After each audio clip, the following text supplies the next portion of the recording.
இன்று நேற்று நாம் அச்சிறப்பாக்கம் என்ற திருத்தலத்தை பற்றி நாம் தெரிந்தோம். நமக்கு தெரிந்த வரலாறு சில இருந்தாலும் கூட புராண வரலாறுகளிலே அச்சிறுப்பாக்கத்திலே சிவருமானுடைய தேர் அச்சு முறிந்த பிறகு அந்த சரி செய்யும் வரை அவருடன் வந்த சித்தர்கள் எல்லாம் ஒரு 23 பேர் 21 பேர் வந்து அப்படியே ஒரு இடத்திற்கு செல்கிறார்கள். அந்த இடம் மருவத்தூர் என்று அந்த இடத்தினுடைய பெயர். அது வேப்ப மரம் நிறைந்த காடாக இருந்தது. அவர்கள் அங்கே சென்று அமர்ந்து தியானத்தில் ஆழ்ந்து விடுகிறார்கள். அவர்கள் தியானம் முடிந்து எழுந்து வந்து பார்க்கும் பொழுது சாமி திரிபுர சம்ஹாரம் சென்று விட்டதை அறிந்து வருத்தத்தோடு இருக்கிறார்கள். அப்பொழுது பெருமான் ஆட்சீஸ்வரர் காட்சி தந்து வருங்காலத்திலே தமிழ் மொழி மற்றும் ஆன்மீக வளர்ச்சி குன்றும் பொழுது இங்கிருந்து ஒரு பாலகன் மூலமாக நாம் ஆன்மீக நெறியை உயர்த்துவோம், அதுவரை நீங்கள் இங்கே இருங்கள் என்று கூறியதாக தலவரலாற்றில் இணைப்பகுதியிலே இருக்கிறது. அதற்கு பிறகு அங்கே அந்த மன்றம் எல்லாம் தொடங்கினார்கள். அது வரலாறு புத்தகம் போட்டிருப்பாங்க, அதில் நிறைய செய்தி மறைச்சிருப்பாங்க.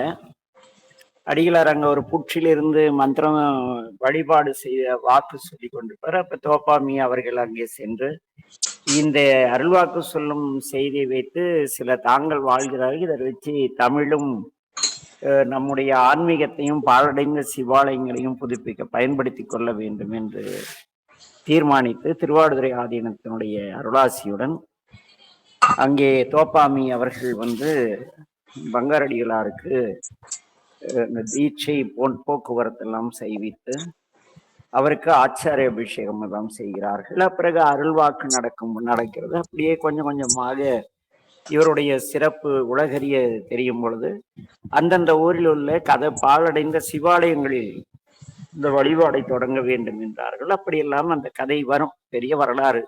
நாம் மருவத்தூர் தல வரலாறை பார்க்கவில்லை, அச்சிறுப்பாக்கம் சார்ந்து பார்ப்பதால் இதை சொல்ல வேண்டியிருக்கிறது. அடுத்ததாக பார்த்தீர்கள் என்றால் என்ன நிகழ்ந்ததுன்னா, அச்சிறுப்பாக்கத்திலே நாங்கள் 81ஆம் ஆண்டு 1981 எங்களுடைய ஒசூர் மன்றத்திற்கு கருவறை பணி நாங்கள் அங்கே சென்றிருந்தோம். சென்ற பொழுது எனக்கு அந்த அருள்வாக்கு லிஸ்ட் எழுதுற பேர் கொடுத்தாங்க. நான் முதல்ல என் பேரை எழுதிட்டேன். ஆனா 25 ரூபாய் கட்டணும், கட்டல. ஏன்னா அம்மா கிட்ட நான் பேச எனக்கு எதுக்கு காசு, அதெல்லாம் காசெல்லாம் நான் கணக்குல அப்படின்ட்டு இருக்கேன். மாலை ஒரு 4:30 மணி இருக்கும். பரமசிவம் என்று ஒரு ஐயா, அவர் ரெட் ஹில்ஸ்ல இருக்காங்க, சென்னையில. அவர் ரிசர்வ் பேங்க் ஆஃப் இந்தியாவில் பணியாற்றியவர். அவர் வந்து பேர் கொடுக்கிறார். அப்புறம் மாலை கொஞ்ச நேரம் ஆயிடுச்சு. அப்புறம் வேற சில சக்தியிடம் அந்த பொறுப்பை கொடுத்துட்டு, அம்மா நீ எப்போ வந்தாலும் போய் அச்சிறுப்பாக்கத்துல உழவார பணி செய்யணும்னு ஒரு அன்பு கட்டளையிட்டு இருந்தாங்க. அச்சிறுப்பாக்கம் போய் அப்ப நிறைய செடி கொடி எல்லாம் முளைச்சு கிடைக்கும். நாங்கள் ஒரு 10 பேர் போனோம்.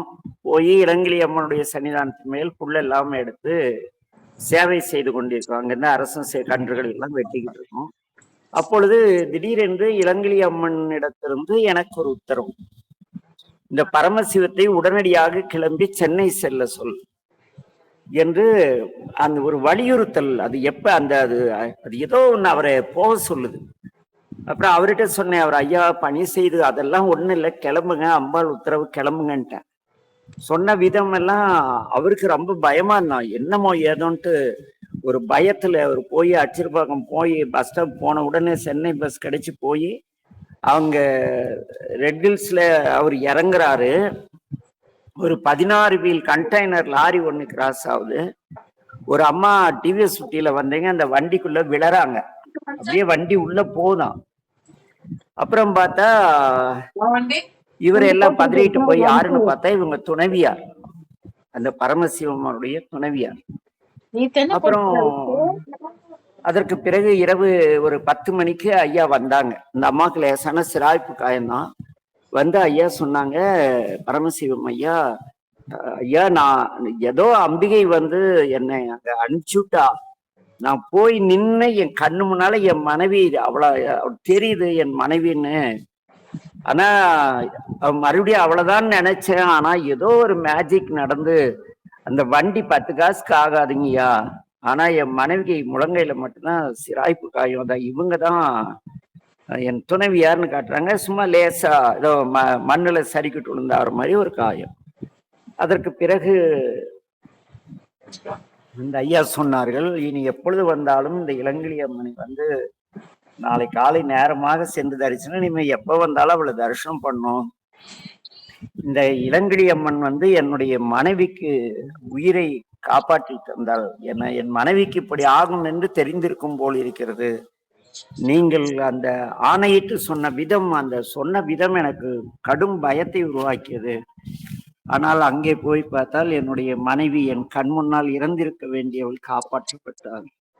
ஆக இந்த இளங்கிளி அம்மன் அவருடைய கருணையை நான் என்றும் மறக்க மாட்டேன் என்று இந்த கடந்த திருப்பணியின் பொழுது கூட அவர் இளங்கிளி அன்னையுடைய சன்னிதானத்தை புதுப்பிப்பதற்கு பெரும்பொருள் கொடுத்ததாக கேள்விப்பட்டோம். அப்படி இன்றும் அந்த இளங்கிளி அம்மன் உயிர் காக்கும் தெய்வமாக பலருக்கும் வாழ்ந்து கொண்டிருக்கிறார். இது ஏனெனில் என் கண் முன்னால் அம்மையுடைய அருளை அன்பர்கள் அனுபவிக்க நான் பார்த்தது. அதற்கு பிறகு நிறைய கதை இருக்கு, அதெல்லாம் வேணும். அடுத்து இன்றைய திருத்தல யாத்திரை. இன்றைய திருத்தல யாத்திரை தொண்டை மண்டல திருத்தலங்களிலே மிக முக்கியமானதும் பெரிய அருள் திறமிக்கதுமான திருவக்கரை. திருவக்கரை என்றாலே அங்கு இருக்கும் காழி தான் எல்லோருக்கும் ஞாபகம் வருவார்கள். அன்னை மிக பெரும் வரலாற்றுடையது. ஆக இந்த திருவக்கரை தொண்டை நாட்டு திருத்தலங்களிலே 30வது திருத்தலம். திண்டிவனம் மயிலம் செல்லும் பேருந்தில் ஏறி, திண்டிவனத்திலிருந்து மயிலம் செல்லும் பேருந்தில் ஏறி வானூர் வழியாக பாண்டிச்சேரி செல்கிறதா என்று கேட்டால் அங்கே நாம் இந்த ஆலயத்தை அடையலாம். திண்டிவனம் மயிலம் வானூர் வழியாக திண்டிவனத்திலிருந்து மயிலம் வானூர் வழியாக பாண்டிச்சேரி செல்லும் பாதையில் இவ்வாலயம் உள்ளது. பெரும்பாக்கம் என்னும் இடத்தில் இறங்கி கிளைப்பாதையில் 7 கிலோமீட்டர் சென்றால் திருவக்கரை அடையலாம். இன்றெல்லாம் நிறைய இந்த அமாவாசை போன்ற நாட்களில், பௌர்ணமி நாட்களில் மிகப்பெரிய அளவு பேருந்து வசதி எல்லாம் இருக்கிறது. திருவக்கரையை அடையலாம். இக்கிளைப்பாதை பிரியும் இடத்தில் உள்ள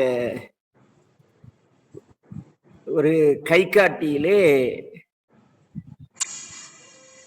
திரு அக்கரை என்ற எழுதப்பட்டிருக்கும். நல்ல தார் சாலை, அன்றே நல்ல தார் சாலை நேர்த்தியாக. நாங்கள் சமீபத்தில் சென்றிருந்தேன், மிக தெளிவாக நல்லபடியாக போய் அம்பிகை தரிசி. இன்னைக்கெல்லாம் அம்மா பெரிய அளவு வளர்ந்துட்டாங்க, அன்னைக்கு கொஞ்சம் நல்லா தான் இருந்தாங்க. ஆக இந்த கோயில் வாயில் வரை பேருந்து செல்கிறது. அங்கு வராக நதி என்று அழைக்கப்படும் சங்கராபரணி ஆற்றின் கரையிலே பெரிய ராஜகோபுரத்துடன் இந்த திருவக்கரை கோயில் சிறப்பாக அமைந்துள்ளது. மிக மிக பழமையான கோயில். என்ன, இந்த ஊரில் ஒரு விசித்திரம் இருக்கிறது. உலக புகழ் பெற்ற கல் மரங்கள் இருக்கும் ஊர் இவ்வூர். மரங்கள் எல்லாம் கால மாற்றத்தினாலே கல்லாக மாறி இருக்கின்றன இவ்வூரில். அந்த மரங்கள் பூமியில் புதைந்த மரங்கள், பல்லாயிரக்கணக்கான ஆண்டுகளுக்கு முன்பு பூமியில் புதைந்த மரங்கள், பட்டைகள், கிளைகள் கூடிய அதே தோற்றத்தோடு இன்று கல்மரங்களாக மாறி காட்சி அளிக்கின்றன. நல்ல நீரில் உள்ள சிலிக்கா என்னும் கண்ணாடிக்கல் அணுக்கள் அம்மரங்களுக்குள் ஊடுருவி மர அணுக்களை மாற்றிவிட்டு மரம் முழுதும் நிறைந்து மரங்களை உறுதியாக கற்களாக மாற்றிவிட்டன என்று அறிவியலாளர்கள் கூறுகிறார்கள். நெய்வேலியிலே பூமிக்கு கீழுள்ள உப்பு நீரில் மரங்கள் புதைந்ததால் அம்மரங்கள் கருப்பாக நிலக்கரியாக மாறின. இங்கு வெள்ளையாக மாறின என்பது அறிவியல் செய்தி.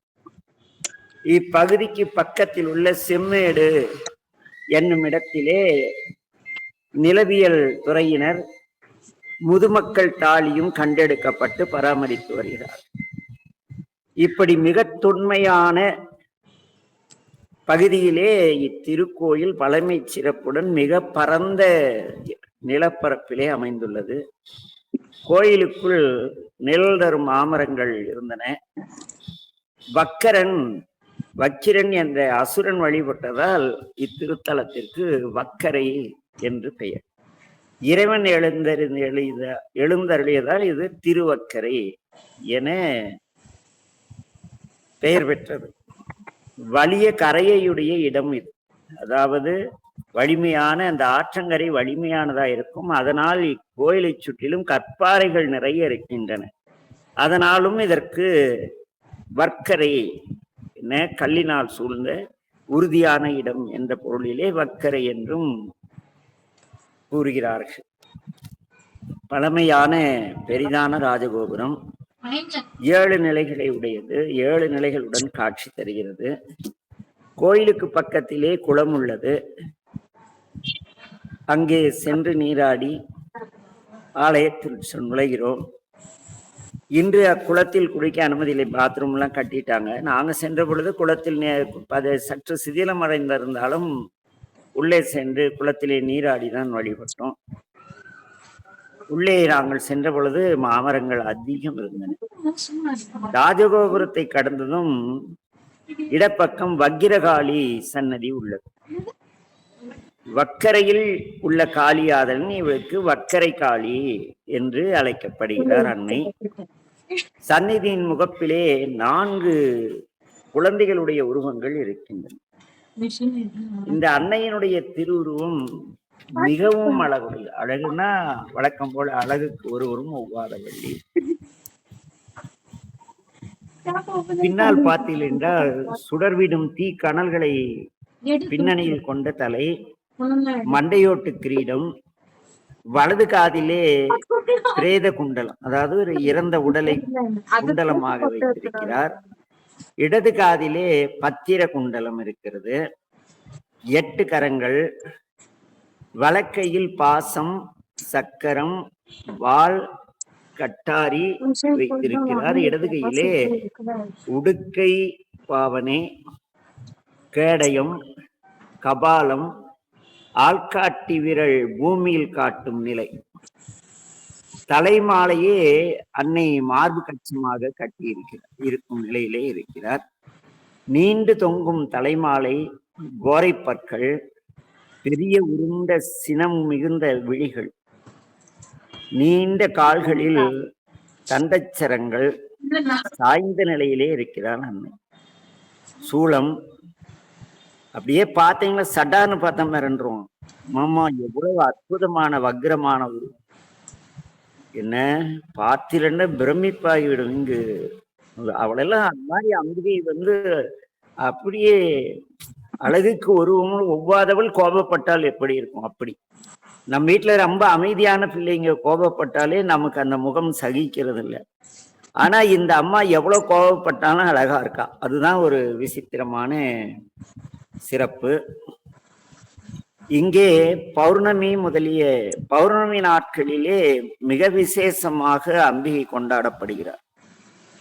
பௌர்ணமி நாட்களிலே விழுப்புரம், பாண்டிச்சேரி முதலிய ஊர்களிலிருந்து சிறப்பு பேருந்துகள் நிறைய விடுகிறார்கள். அதனால் ஏராளமானோர் வந்து தரிசிக்கிறார்கள்.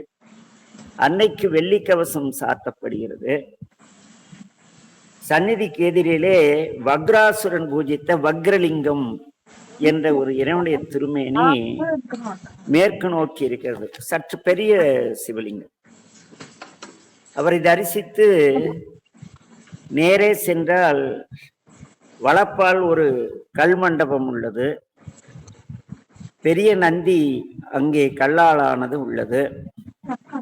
இடப்பால் விநாயகர் சன்னதி, அடுத்துள்ள கோபுரம் கிழிக்கோபுரம் என்று அழைக்கப்படுகிறது. இது 3 நிலைகளை உடையது.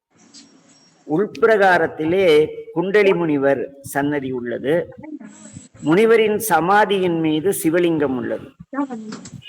இதற்கு கோஷ்டமூர்த்தமாக தட்சிணாமூர்த்தி, திருமால், வரதராஜ பெருமாள் உள்ளனர். எதிரிலே கருடாழ்வார் உள்ளார். சகஸ்ரலிங்கம் உள்ளது. வளமாக வந்து படிகள் ஏறி மூலவரை தரிசிக்க செல்ல வேண்டும். துவாரபாலர்கள் இருபுறமும் உளர். உள் சுவற்றிலே 4 பிரதிஷ்டை செய்யப்பட்டுள்ளார்கள். கோஷ்டமூர்த்தமாக தட்சிணாமூர்த்தி, விநாயகர், ஆறுமுகர், துர்க்கை உள்ளனர். சண்டேஸ்வரர் எதிரில் உள்ளார். பின்னால் சுவர் ஓரமாக பிரம்மா, அர்த்தநாரீஸ்வரர், பைரவருடைய திருமேனிகள் வரிசையாக உள்ளன.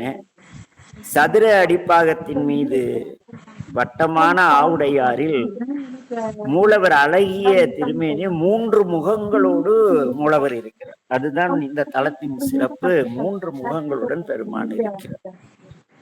இங்கு இருக்கும் இறைவனுடைய திருநாமம் சந்திரசேகரேஸ்வரர், சந்திரமௌலீஸ்வரர் என்பது இங்கே பெயர். அம்பிகையுடைய திருநாமம் அமிர்தேஸ்வரி, வடிவாம்பிகை. அந்த பேருக்கு தகுந்த மாதிரி வடிவு அப்படி இருப்பா. தலமரம் வில்லும். தீர்த்தம் சந்திர தீர்த்தம், சூரிய தீர்த்தம். இதிலே ஒன்று தூர்ந்து போயிற்று, மற்றொன்று பக்கத்தில் நாங்கள் சென்ற பொழுது சிதிலமாகி இருந்தது. தற்பொழுது புதுப்பித்துள்ளார்கள். திருஞான சம்பந்த பெருமானின் பாடல் பெற்ற திருத்தலம். அர்த்த மண்டபத்திலே கால்மாரியாடும் திருக்கோலத்தில் சாமி காட்சி தருகிறார். மதுரைக்கு அடுத்து இங்கு மட்டும்தான் கால்மாரிய தாண்டவத்தோடு இறைவனை தரிசிக்க முடியும். தூக்கிய திருவடி இடுப்புக்கு மேல் அப்படி எடுப்பாக உள்ளது. இது கொஞ்சம் வித்தியாசமான அமைப்புடையது. இந்த தாண்டவத்திற்கு வக்ர தாண்டவம் என்று பெயர். இறைவனுடைய ஆனந்த தாண்டவம் எங்க மதுரை. அப்படியா? மதுரையிலும் அவர் ஆனந்த தாண்டவம் தான் கால்மாரி ஆடி இருப்பார். சிதம்பரம் ஆனந்த தாண்டவம், நம்முடைய திருஆலங்காடு ஊத்துவ தாண்டவம், இங்கே வக்ர தாண்டவம் என்ற அமைப்பிலே நடராஜ பெருமான் சற்று வித்தியாசமாக இருப்பார். தரிசிக்க வேண்டிய திருமேனி. அம்பாள் நின்ற கோலத்தில் இருக்கிறாள், தெற்கு நோக்கி இருக்கிறார். நவகிரக சந்நிதியில் சனி பகவானின் வாகனமாகிய காகம் வடக்கு நோக்கித்தான் இருக்கும். மற்ற இடங்களில் இங்கே தெற்கு நோக்கி இருக்கிறது. சோமாஸ்கந்தர் முதலிய உற்சவ திருமேனிகள் உள்ளன. நாள்தோறும் காலை மாலை 2 வேளை வழிபாடுகள் சிறப்பாக நடைபெறுகின்றன. குண்டலினி முனிவர் வம்சத்தில் வந்த வக்கிராசுரன் இப்பகுதியை ஆண்டதாகவும் அவனுடைய ஆட்டம் தாங்க முடியாமல் அவனை அழிப்பதற்காக காளி சந்திரசேகரரை வழிபட்டு சந்திரசேகருடைய பேரருள் பெற்று போர் புரிந்து வெற்றி பெற்றதாகவும் தலபுராண செய்தி கூறுகிறது. கோயிலுக்கு சற்று தொலைவிலே கல்லாலான மரம் உள்ளது. என்ன ஆக இன்று நாம் தரிசித்த திருத்தலம் திரு அக்கரை. அன்னை வக்ரகாளி அன்னை வக்ராசுரனை அழிப்பதற்காக நம்முடைய சந்திரசேகரேஸ்வரர் சந்திரமௌலீஸ்வரரை வழிபட்டு காளி அன்னை அருள் பெற்று வக்ராசுரனை அழித்த திருத்தலம் இது. இங்கே குண்டலி முனிவருடைய சமாதி உள்ளது. அதன் மேல் சிவலிங்கம் வைத்திருக்கிறார்கள், தரிசிக்க வேண்டியது. இத்தலத்திலே நம்முடைய ஞான சம்பந்த பெருமான் பாடும் பொழுது சந்திரசேகரனே அருளாய் என்று தன் விசும்பில் இந்திரனும் முதலா இமையோர்கள் தொழுது இறைஞ்ச அந்தர மூவையிலும் மணலாய் விழ ஓர் அம்பினால் மந்தரமேறு வில்லா வளைத்தான் இடம் வக்கரையே என்று பேசுவார். இந்த இந்திர முதலிய தேவர்கள் எல்லாம் எங்கள் துன்பத்தை நீக்குவாயாக என்று இறைவனை பார்த்து சந்திரசேகரனே அருளாய் என்று கேட்ட பொழுது மேருமலையை வில்லாய் வளைத்து ஓர் அம்பினால் மந்தார மலையை வில்லாக வளைத்து ஓர் அம்பினால் அந்த இந்திராதி தேவருடைய துன்பம் நீக்கிய இடம் வக்கரை என்று பேசுவார். என்ன இன்னொரு பாடலிலே கார்மழி கொன்றையோடும் கதிர் மத்தமும் வாளரும் நீர்மழியும் சடைமேல் நிரம்பாம் அதிசூடி நல்ல வார்மழி மென் முளையாளொடும் வக்கரை மேவியவன் பார்மழி வெண்தலையில் பலிகொண்டு உழல் பான்மையனே என்று பேசுவார். ஆக இத்திருத்தலம் ஞானசம்பந்தர் மிக லயித்து லயித்து பாடிய பதிகம் பெற்ற தலம். சில இடங்களில் தான் அந்த ஒரு ஆழ்ந்த ஒரு என்ன இருக்கும், ஒரு அந்த உருக்கம் தரக்கூடிய பாடலாக இருக்கும். அப்படிப்பட்ட பாடலுடையது இந்த திருவக்கரை. நம்முடைய அருட்பாவிலே எம்மதமும் சார்ந்தார் வினை நீக்கி தாங்கு திருவக்கரையுள் நேர்ந்தார் உபநீடத நிச்சயம் என்பார். இந்த வள்ளலாரின் வாக்கிற்கு இணங்க இங்கு எல்லா மதத்தினரும் வக்கரகாளியை வழிபட்டு சாமியை வழிபடுவது கண்கூடாக இன்றும் நடக்கிறது. ஆக இவ்வளவு சிறப்பு மிகுந்த இந்த திருவக்கரை திருத்தலத்திலே சென்று இறைவனை வழிபட நாம் பௌர்ணமி நாள் தேர்ந்தெடுத்து சென்றால் பேருந்து வசதி நிறைய உள்ளது. ஆனால் கூட்டம் மிக அதிகமாக இருக்கும். ஆக ஒரு நல்ல நாளிலே இறையருள் கூட்டி வைக்கும் பொழுது பாண்டியிலிருந்து கூட நீங்கள் விழுப்புரம் எங்கிருந்து வேண்டுமானாலும் ஒரு காரோ ஏதோ வைத்து கொண்டு சென்று அன்னையும் அப்பனையும் தரிசித்து வரலாம். இந்த வக்கரகாளி அம்மன் தீவினைகளையும் தீய சக்திகளையும் மந்திர தந்திரங்களையும் கட்டுப்படுத்தக்கூடிய ஆற்றல் உடையவராக அந்த வேறு ஒரு எங்கும் காண முடியாத அளவு ஒரு அப்படி இருப்பாள். அது போய் பார்த்தாதான் தெரியும், பேன்னு இருப்பா. என்ன ஒரு இடம் அப்படியே போன சடார்னு அந்த பொம்பளை பார்த்தா அப்படியே ஒரு கற்குன்னு ஆகும். அப்படி அது ஒரு மாதிரி ஆகுது. போய் தரிசனம் பண்ணுங்க, அவ தெரியும். ஆக என் அன்பின் உறவுகளே, நாம் இன்று